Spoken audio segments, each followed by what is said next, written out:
제 장점이 키가 큰 게 제 장점인데 가려져가지고 다음 주에는 제가 그냥 보면대로 사용해도 되죠. 네, 보면대 사용해서 말씀 전하도록 하겠습니다. 제가 살을 빼서 제 몸이 다 보여야지 제 살 뺀 그 자랑을 좀 할 수 있습니다. 다음 주에는 제가 이걸 치우고 보면대만 놓고 말씀 전하도록 하겠습니다. 반갑습니다. 반갑습니다. 자리가 꽉 찼네요. 한 달 동안 나름 설레이면서 여러분들을 기다렸습니다. 여러분들도 설레셨다고 얘기하셔야 돼요. 설레셨다고 제가 심장이 안 좋은데 너무 설레어서 심장이 더 안 좋아진 것 같습니다.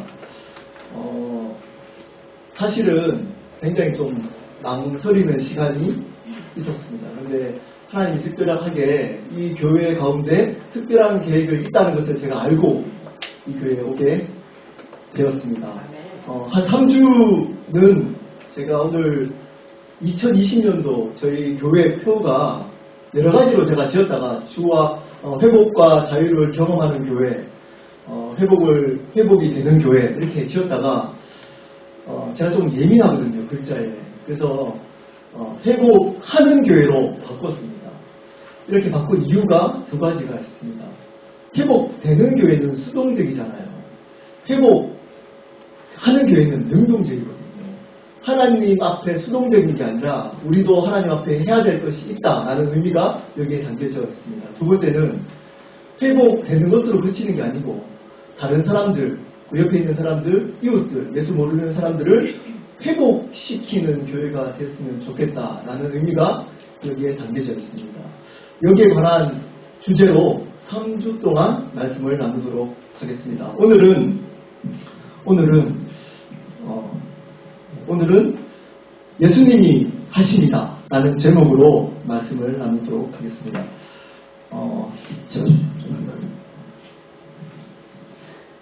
제가 앞으로 이렇게 나오면 되겠죠. 네, 예수님이 하십니다 라는 제목으로 말씀 나누도록 하겠습니다. 여러분들은 지금 어떤 삶을 살아가고 계십니까? 얘들아, 어떤 삶을 살고 있니? 얘들도 나름대로 고민이 많습니다. 우리가 고민이 있듯이. 여러분들은 복음 안에 있는 감격과 은혜를 누리며 지금 살아가고 계십니까? 아니면 복음 밖에 있는 세상의 것들, 죄들이나 아니면 과거의 상처들, 아픔들에 묶여서 살아가고 계십니까? 예수님을 믿는다고 하는 분들 중에서도 꽤 많은 분들이 여전히 세상 사람들과 다를 바 없이 과거의 상처들과 아픔들 또는 세상에 있는 죄에 묶여서 삶을 살아가고 있습니다. 여기에 웃고 이렇게 앉아있지만 홀로 있을 때는 그 외로움 때문에 감정을 주체 못해서 살아가는 분들이 여기에도 있을 수 있습니다. 하나님은 이런 분들에게 오늘 말씀을 통해서 회복을 선포하고 계십니다. 회복하시고자 하십니다. 하나님이 하시고자 하기 때문에 분명히 하나님이 역사하실 겁니다. 제가 앞에서도 말씀드렸지만 제가 이 교회 담임 목사로 오려고 할 때 꽤 고민을 했습니다. 고민하면서 기도를 하고 있는 중에 제가 날짜를 정확하게 적어 놓았기 때문에 기억하고 있습니다. 10월 29일 따뜻한 오후였습니다. 기도하고 있는데 말씀 한 구절이 제 마음 가운데 들어왔습니다. 오늘 말씀이었습니다. 이사야서 61장 1절부터 3절 말씀. 제가 이 말씀을 받고 소름이 끼쳤습니다. 왜냐하면 제가 신학 공부를 시작하기 전에 하나님이 약속의 말씀으로 주신 말씀이 누가복음 4장 18절 19절 말씀이었습니다. 여러분 이 말씀 찾지 않으셔도 됩니다.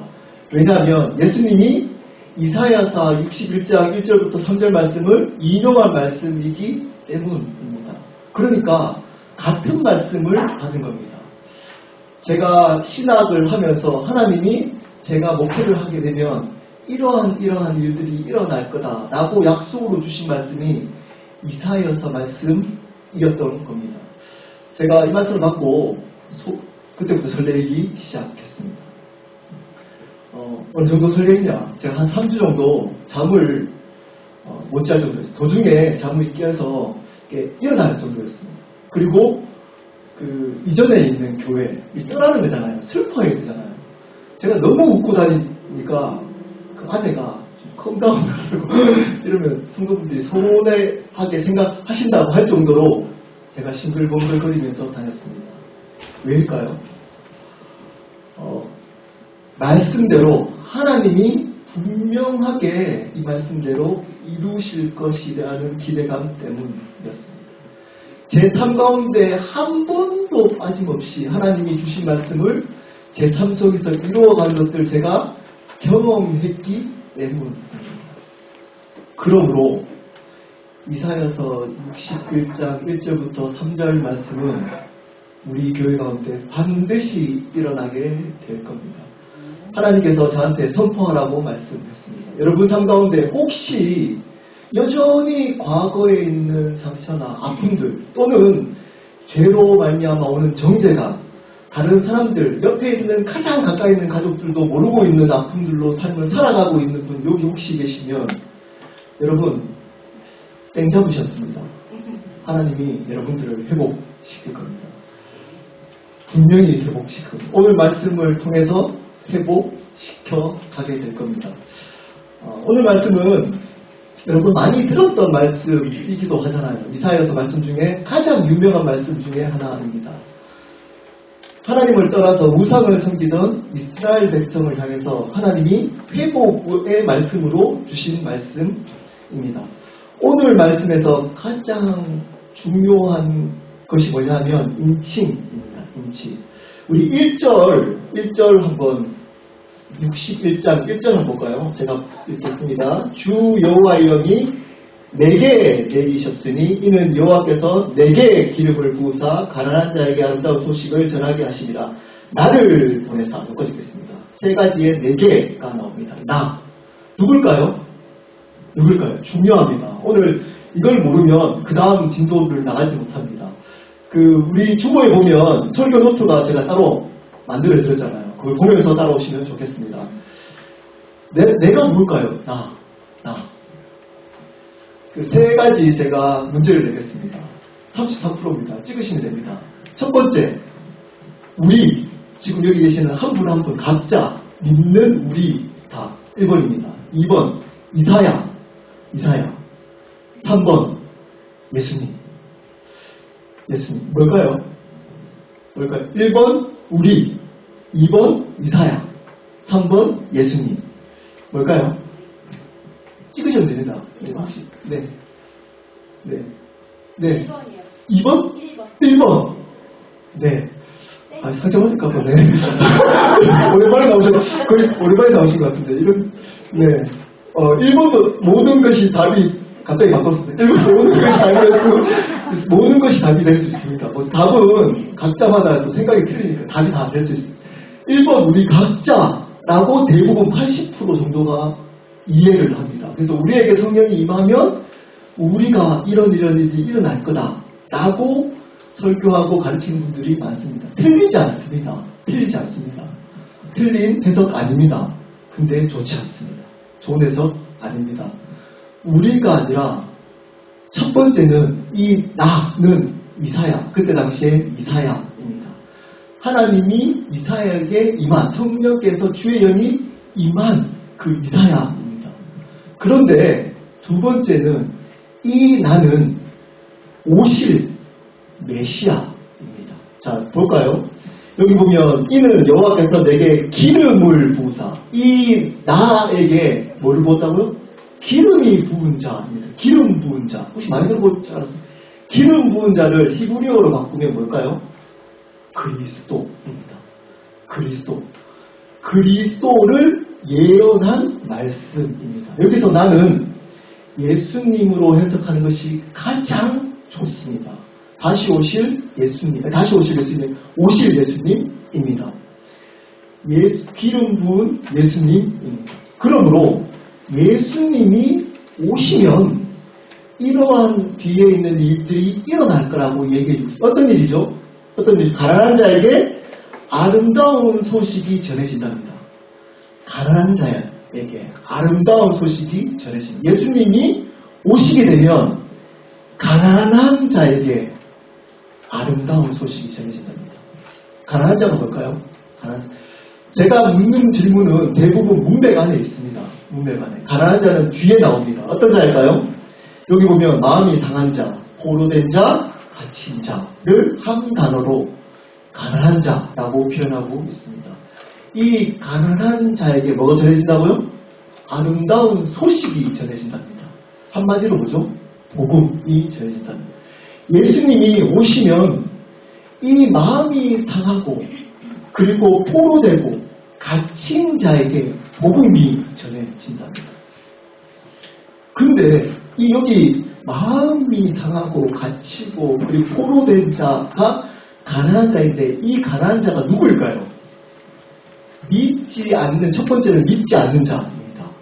그리고 두 번째는 믿는다고 고백을 함에도 불구하고 믿지 않는 사람처럼 살아가는 마음이 상한 자 그리고 갇힌 자, 포로된 자를 의미합니다. 바로 우리. 여전히 믿는다고 고백을 하고 있지만 여러 가지 때문에 마음이 상하고 갇혀있고 포로된 우리에게 뭐가 전해진다고요? 복음이 전해지고 그 복음이 전해지면 어떤 일이 일어난다고요? 회복이, 참된 회복이 일어난답니다. 근데 여러분, 참된 회복과 자유가 일어나고 있습니까? 여러분 삶 가운데. 여러분 삶 가운데 여기에 말씀에 나와 있는 이 참된 회복과 자유가 여러분의 구체적인 삶, 가정, 직장, 관계 가운데 누리고 일어나고 있습니까? 왜 일어나지 않을까요? 왜 이런 일들이 일어나지 않을까요? 아주 간단합니다. 아름다운 소식을 잘못 알고 있기 때문에. 아름다운 소식이 무엇인지를 모르고 신앙생활을 하고 있고 시작했기 때문입니다. 아름다운 소식이 뭐라고요? 복음이라고 말씀드렸습니다. 복음. 자, 여기서 아름다운 소식을 이 이사야 당시로 해석한다면 뭘까요? 이스라엘의 회복입니다. 이스라엘이 다시 회복할 거다라는 것입니다.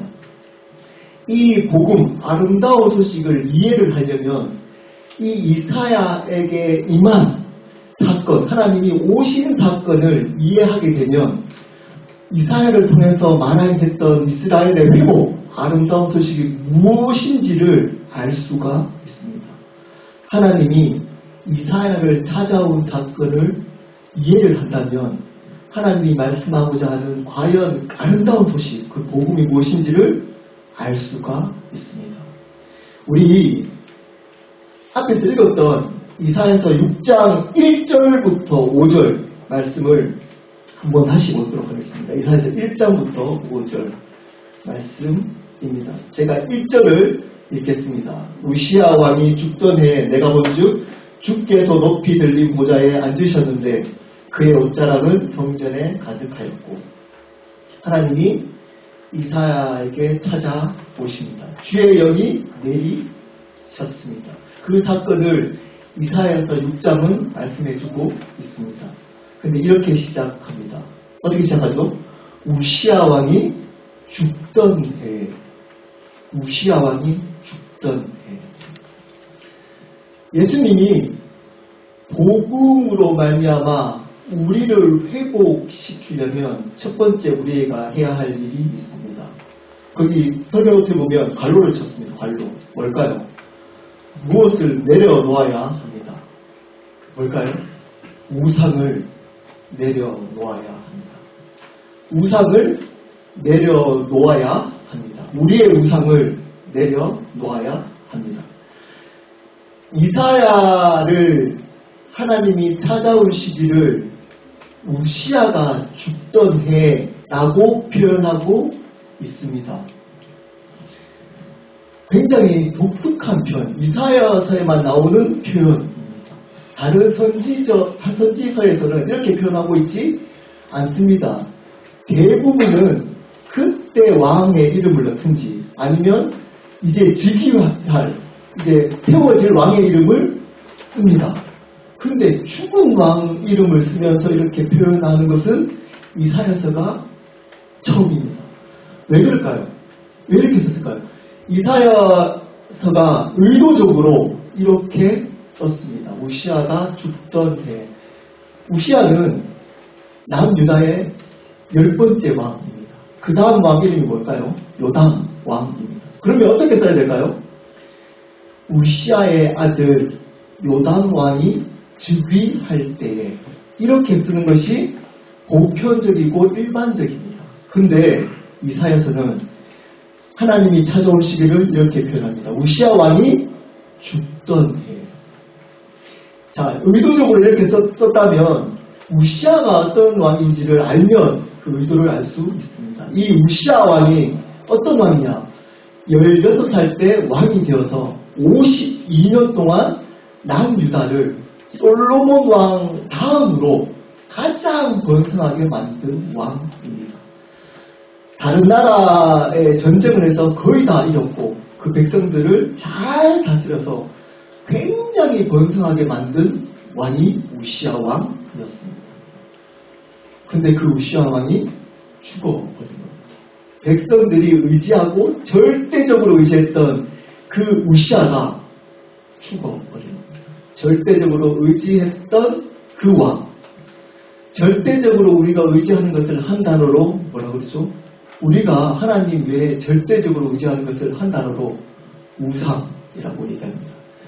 이사야는 의도적으로 그 백성들이 의지했던 그 우상이 죽었을 때 하나님이 찾아오셨다라고 표현을 하고 싶었던 겁니다. 하나님의 역사를 경험하려면 우리의 우시아가 죽어야만 합니다. 우리가 의지하는 우시아가 죽어야만 합니다. 어떤 분들은 그 우시아가 돈일 수 있습니다. 돈을 보고 살아갑니다. 돈 버는 재미로 이 땅을 살아갑니다. 어떤 분들은 명예일 수 있습니다. 자존심일 수 있습니다. 다른 돈 쓰는 것은 괜찮은데 자기의 명예나 자존심을 건드리면 절대 가만히 있지 않습니다. 어떤 분들은 자녀일 수 있습니다. 평생 자녀를 위해서 자기의 모든 것들을 투자하고 시간을 투자하며 살아갑니다. 이러한 우시아가 죽어야 합니다. 죽을 때만 하나님이 임할 수 있습니다. 여러분, 여러분에게 있는 우시아가 어떤 것이 있습니까? 많은 분들은 예수님을 믿는다라고 고백은 하지만 한두 가지 또는 여러 가지의 우시아를 의지하고 살아갑니다. 하나님보다 그 우시아 때문에 살아갑니다. 통장의 잔고가 늘어나는 재미로 이 땅을 살아갑니다. 자녀가 좋은 성적을 내고 좋은 대학 가는 모습을 보면서 그 기쁨으로 살아갑니다. 예수 그리스도로부터 오는 기쁨과 평안보다도 더 큰 기쁨을 누리며 살아갑니다. 집을 좀 더 좋은 데로 옮겨가는 그 재미로 살아갑니다. 건강이 계속적으로 유지되는 그 기쁨을 다른 사람보다 건강한 것 때문에 그 기쁨으로 살아갑니다. 다른 사람들이 자기 자신을 바라보면서 칭찬해주고 부러워하는 그 맛으로 살아갑니다. 그 우시아를 붙들고 살아갑니다. 그런데 교회만 오면 그렇게 얘기하지 않습니다. 하나님 은혜라고 얘기합니다. 은혜로 살아간다고 얘기합니다. 하지만 교회 밖을 나서면 우시아를 붙들고 살아갑니다. 세상에 있는 우시아를 한두 개까지를 붙듭니다. 그것이 무너져야 하지만 하나님이 임할 수 있고 회복과 역사를 이룰 수 있습니다. 두 번째입니다. 5절입니다. 5절.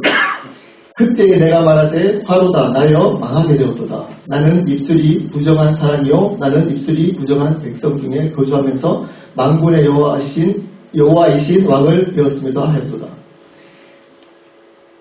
1절부터 읽겠습니다. 제가 1절 한 번 더 읽겠습니다. 우시아 왕이 죽던 해에 내가 본즉 주께서 높이 들린 보좌에 앉으셨는데 이사야에게 하나님이 찾아오셨습니다. 이사야가 하나님을 보니까 그분이 보좌에 앉아 계셨습니다. 이 보좌에 앉아 계셨다는 의미가 뭘까요? 절대 주권자이라는 그분이 모든 땅의 주인이었다는 겁니다. 몰랐는데 우시아가 주인인 줄 알았는데 이 땅에 이 나라에 우시아가 주인인 줄 알았는데 알고 보니까 그 하나님이 보좌에 앉아있고 그분이 이 나라의 이스라엘의 주인이었구나를 보게 된 겁니다. 그것을 보니까 첫 번째 반응이 뭘까요? 죄인이구나. 내가 망하게 되었다. 내가 죄인입니다. 라는 고백을 하게 되는 겁니다. 두 번째입니다. 하나님의 역사를 경험하려면 어떻게 해야 될까요? 두 번째. 우리의 주권을 내려놓아야 합니다. 우리의 주권을 내려놓아야 합니다. 첫 번째, 우상을 내려놓고 두 번째, 우리의 주권을 내려놓아야 합니다. 우리가 주인이 아닙니다. 켈러 교회 주인이 누구라고요? 박진우 목사가 아닙니다. 누구라고요? 주인이 예수님이십니다. 그분이 주인이십니다. 근데 그분을 주인으로 모시는 삶을 오늘 5절에 독특하게 표현하고 있습니다. 여러분, 그분의 주권을 인정하며 그분을 주인으로 삼으며 살아가는 사람의 특징 하나가 나옵니다. 그게 뭘까요? 5절입니다. 나는 내가 망했는데 그건 어떤 사람이냐면 나는 입술이 부정한 사람이라고 표현합니다. 내가 죄인인데 보좌 앞에 있는 하나님을 보니까 죄인인데 어떤 사람이었다고 알게 됐다고요? 말이 부정했다는 거예요. 주권을 인정하는 사람의 첫 번째 특징입니다. 삶 전체가 바뀌지 않습니다. 갑자기 삶 전체가 바뀌지 않습니다. 뭐가 바뀔까요? 말이 바뀝니다. 뒤에서 험담하는 말, 어떤 사람을 정죄하는 말, 사람들을 지적하는 말으로부터 바뀌기 시작합니다. 사단은 주권을 인정하지 않는 사람에게 어떤 식으로 사냐? 이 말을 건드립니다. 교회가 무너지는 이유가 있습니다. 뭘까요? 거창하게 얘기하면 하나님의 주권을 주인이 누구인지 모른다 라고 하지만 구체적으로 얘기하면 말이 바뀌지 않았기 때문입니다. 뒤에서 수군수군거리는 말들이 있기 때문입니다. 사단은 이 말을 통해서 교회를 무너뜨립니다. 어느 순간 가정에서도 이 하나님의 주권을 인정하지 않는, 말이 바뀌지 않는 그 사람들이 서로 배우자에게 심한 말을 하기 시작합니다. 자녀에게 심한 말을 하기 시작합니다. 직장에서 상사가 심한 말을 하기 시작합니다. 하나님의 주권을 인정하며 사는 삶이 뭐라고요? 말을 바꾸며 살아가는 사람들입니다. 그러면 교양 있는 말을 할까요? 이제 말이 바뀐다는 건 어떻게 바뀌어야 될까요? 말을 어떻게 바뀌면 될까요? 교양 있는 말 잘하는, 말을 굉장히 교양 있고 말을 잘하는, 그렇게 바뀌는 게 아니고 우리의 말 안에 하나님 말이 담겨지는 겁니다. 우리 인간적인 말을 하는 게 아니고 하나님의 말을 하기 시작합니다. 그러면 어떻게 되죠? 하나님의 말씀을 알아야만 합니다. 주권을 인정하지 않는 사람의 특징이 있습니다. 하나님의 말씀을 읽고 공부하지 않습니다. 신앙생활 열심히 한다고 합니다. 몇 대부터 크리스찬, 내가 3대 크리스찬, 우리 부모님, 장로님, 목사님, 우리 동생들 목사라고 얘기를 합니다. 그리고 교회의 어떤 성경 지식도 이야기를 합니다. 근데 그들에게는 말씀이 흘러나오지 않습니다. 말씀을 읽지 않습니다. 말씀을 모릅니다. 지식적으로는 알지만 말씀을 순종하지 않습니다. 말씀을 들으려 하지 않습니다.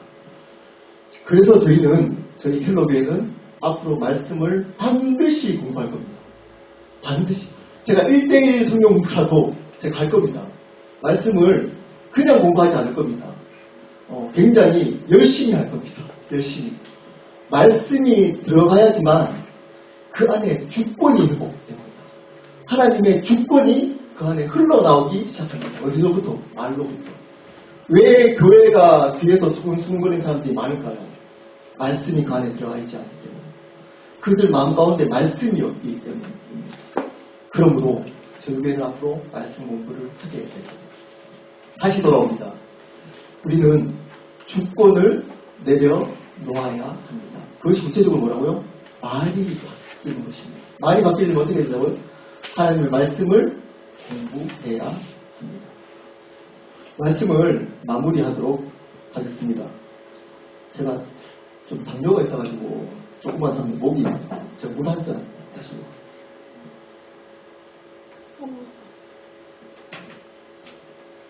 차네요. 이게 물이 아니고 뭐가 이렇게. 네, 말씀 마무리하도록 하겠습니다. 오늘 말씀을 통해서 복음의 아름다운 소식의 두 가지 특징을 말씀을 나눴습니다. 오늘 말씀은 예수님이 오셨을 때 예수님이 어떤 회복을 시킬지에 대한 말씀입니다. 예수님이 오시면 반드시 이러이러한 회복이 일어날 거라고 약속해 주고 있습니다. 그런데 꽤 많은 교회분들이 이러한 회복을 경험하고 있지 못합니다. 왜 그럴까요? 복음을 잘못 이해하고 있기 때문입니다. 오늘 말씀을 통해서 복음의 가장 중요한 두 가지 특징을 말씀드렸습니다. 첫 번째입니다. 뭐라고요? 우상을 내려놓아요. 우상을 내려놓는 겁니다. 아름다운 소식을 받아들이는 사람의 특징은 자기의 우상을 내려놓습니다. 그것이 사람들이 보기에 좋은 우상일지라도 어떤 분들은 상처를 계속 받으니까 이 상처를 받지 않기 위해서 어떤 것들을 붙습니다. 무시하게 붙습니다.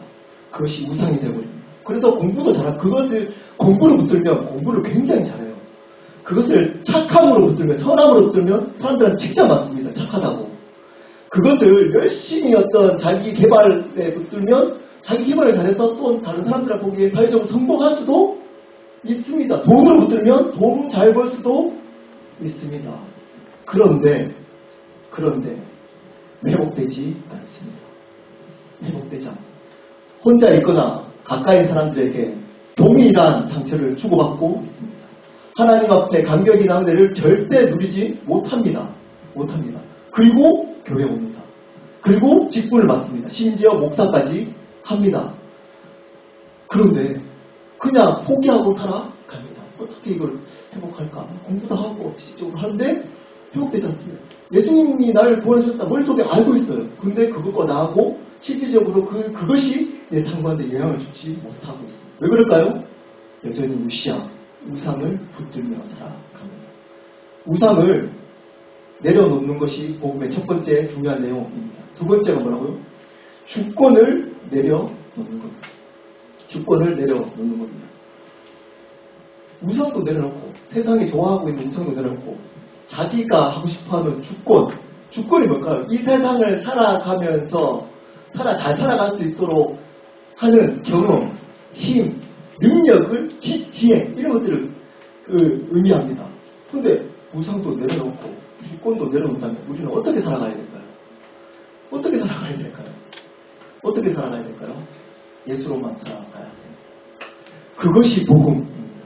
그것이 성경에 말하고 있는 복음입니다. 한 번도 이것을 타협해 본 적이 성경은 없습니다. 그 어느 순간 이렇게 가르치기 시작합니다. 주권을 내려놓는 것을 이야기하고 있는 게 아니고 그냥 덧붙이는 걸 얘기합니다. 그냥 즐기십시오. 세상 속에서 그냥 돈도 벌고 뭐 세상도 성공하고 사람들하고 잘 지내고 인정도 받고 그리고 거기에다가 미래가 걱정되잖아요. 죽는다 그러니까 걱정이 되는 거예요. 그래서 예수를 덧붙입니다. 덧붙여서 나중에 한 번씩 꺼냅니다. 자살하 가다가 그 태클 걸릴 때 주머니에 있다가 한 번씩 꺼내서 야, 나 구원받았지. 그리고 한 번씩 또 목사님들이 또 이렇게 격려합니다.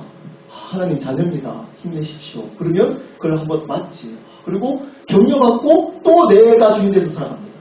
내가 주인. 여러분, 그것은 복음이 아닙니다.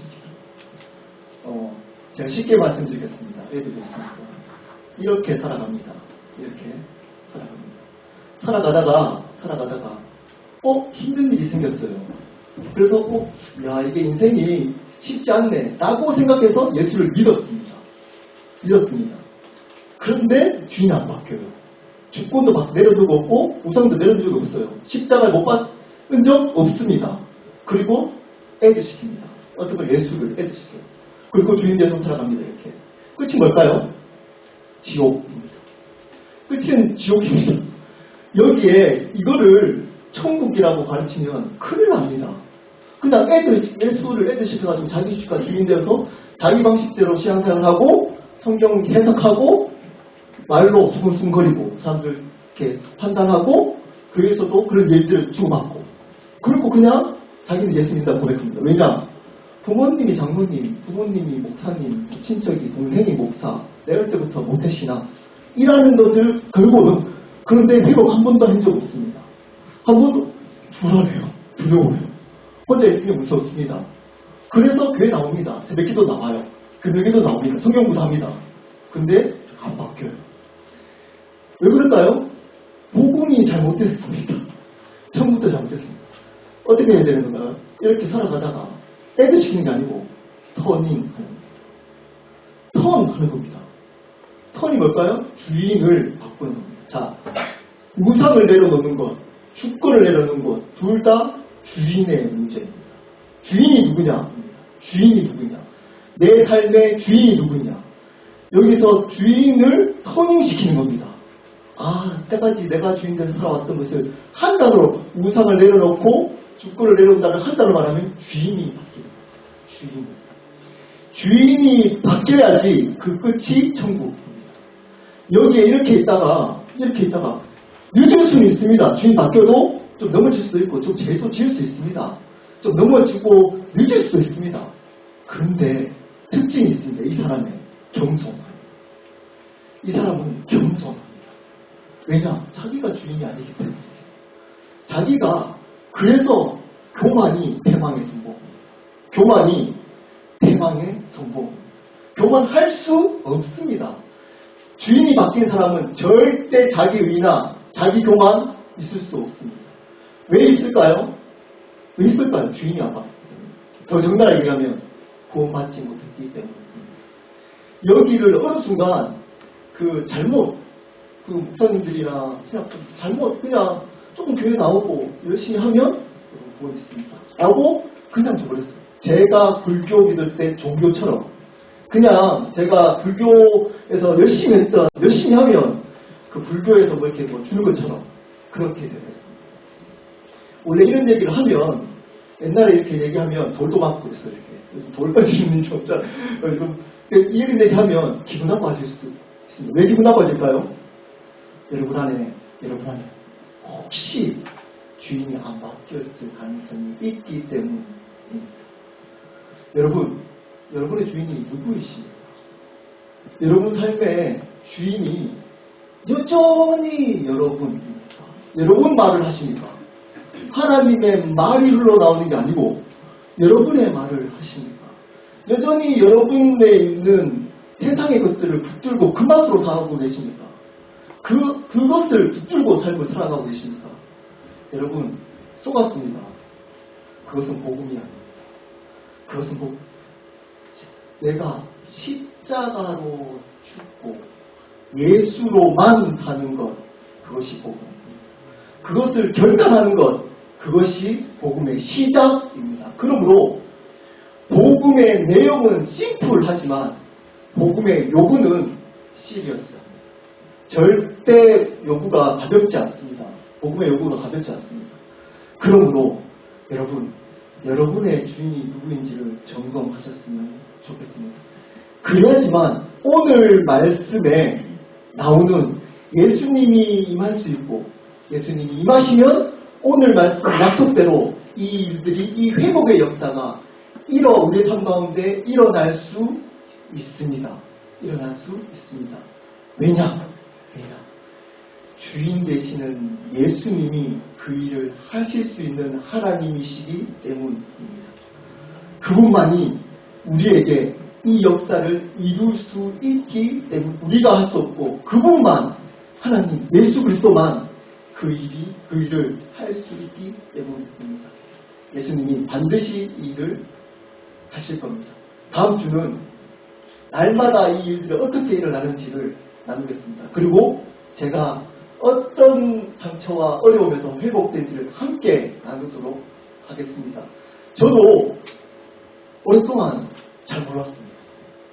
회복되는 경험들을 열심히 했는데도 경험하지 못하면서 살았습니다. 여러분, 이 하나님 예수 그리스도가 우리의 삶 가운데 우리 캐러 가운데 주인이심을 알고 그것을 날마다 붙들고 살아감으로 말미암아 예수님이 그 주인 되시는 그 예수님이 우리의 삶 속에 역사하실 이 회복, 참된 회복을 소망하며 살아갔으면 좋겠습니다. 우리 함께 기도하는 시간 갖도록 하겠습니다.